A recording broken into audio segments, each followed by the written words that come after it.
یہ تو چاہتا ہے کہ اپنے جادو کے زور سے تمہیں تمہاری سرزمین سے ہی نکال دے. بتاؤ اب تم کیا حکم دیتے ہو؟ نماز مسجد میں پڑھو، یہ وظیفہ ہے سب سے بڑا. نہیں تو کوئی وظیفہ بتاؤ. میں کہا اچھا روزانہ قرآن پڑھتے ہو تم؟ کہ نہیں جی قرآن پڑھنے کا تو وقت نہیں ملتا. اور یہ قرآن وظیفہ ہے.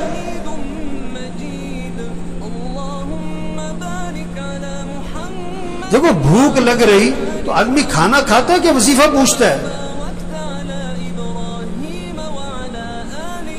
گاڑی خراب ہو گئی تو گاڑی ٹھیک کرواتا ہے کہ وظیفہ پوچھتا ہے؟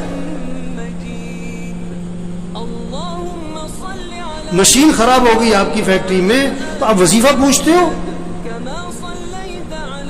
کہ وظیفہ بتاؤ؟ مجھے بہت سے لوگ آتے ہیں اب مولوی صاحب یہ ذرا پھونک مار دینا. میں کہا میں تو لوگوں کی پھونک نکالتا ہوں.